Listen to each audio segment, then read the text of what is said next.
He wasn't supposed to stay long. That's what I told myself when my cousin's son, Daniel, moved into our spare room for the summer. Just a few weeks, I said. A temporary favor. Greg, my husband, didn't even ask. He just told me over dinner, like it was weather. Jen needs help. Daniel's in between semesters. He needs a quiet place to focus. And I, as always, nodded and smiled and added another place setting at the table. I didn't know what to expect. I hadn't seen Daniel since he was 18, all lanky limbs and awkward silences. But when he walked through our front door that Friday afternoon, suitcase in one hand, guitar case in the other, I swear the air changed. He was 24 now. Taller. Broader. Tired in that way young men are when the world doesn't quite fit yet. He called me Aunt Myra. I told him to drop the aunt.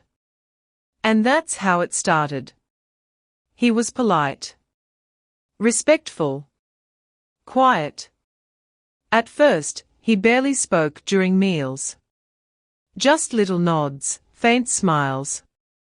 But then, he started humming while he did the dishes.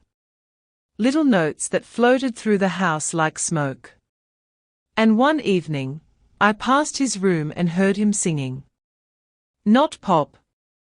Not anything I recognized. Just raw, acoustic honesty. It shouldn't have hit me the way it did. But something in my chest shifted, like a lock turning, slowly. 3 weeks in, Greg got called away for work. 4 nights. I barely blinked. Daniel offered to cook one evening. He made something simple, pasta, garlic, a bottle of red. We sat at the table like equals, not relatives. The candle flickered between us, and for a moment, I forgot how old I was.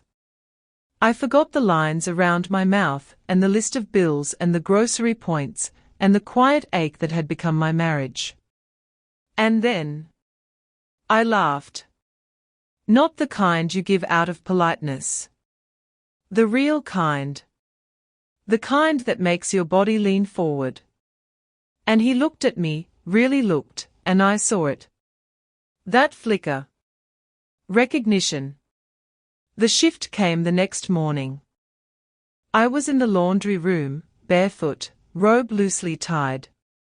The door creaked behind me and I turned, shirt in hand, and there he was. Shirtless.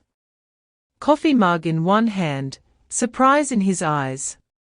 I froze. He didn't.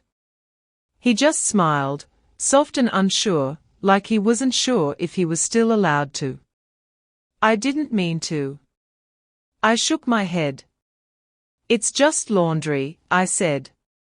But it wasn't. Because the robe slipped. Just a little. And he didn't look away. Later that night, I found him on the porch, barefoot, strumming chords that didn't belong to any song. Play something, I said. He looked up. Anything? I nodded. He played. And I listened. Not with my ears, with my whole body. Like I hadn't been touched in months, maybe years, and music was the only language I could still speak. When the last chord faded, he said, "You look sad sometimes, when you think no one's watching." I didn't answer. Because he was right. The moment we touched, it wasn't planned. I was reaching for a wine glass. He was too. Our hands brushed, and I felt it, like a voltage under my skin. He didn't move away. Neither did I. We stood there, in the glow of the under-cabinet light, breathing in the same quiet. And then, softly, "I know this is wrong." I whispered, "Then why does it feel like the first right thing in a long time?" I won't describe the rest in detail. Not because I'm ashamed, but because some moments live better in memory than on paper. What I will say is this. He didn't rush. He didn't take. He asked, with his eyes, his hands, the way he pulled the blanket up after, the way he listened to my breath and matched it like harmony. And for the first time in over a decade, I felt young. Not because of my age. Because I was alive. He left 3 days later. No dramatic goodbye. No promises. Just a quiet knock on my bedroom door, one last look. "I'll remember this," he said. And I smiled, me too. Sometimes I catch myself humming now, songs I don't know the names of. I wear my hair down more often.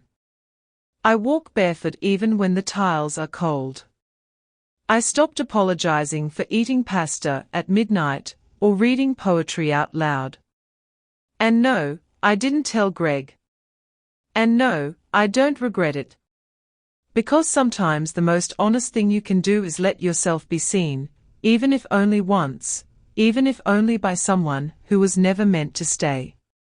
If you've stayed with me this far, if something inside you ached while reading this, then maybe you've also stood in a quiet kitchen at midnight, wondering if anyone will ever look at you like that again. You are not wrong for wanting to feel alive. You are not too much. And you are not alone. If this story stirred something in you, and you want more like it, consider leaving a super chat or sticker. These aren't just stories, they are mirrors. Thank you for listening. We'll speak again soon.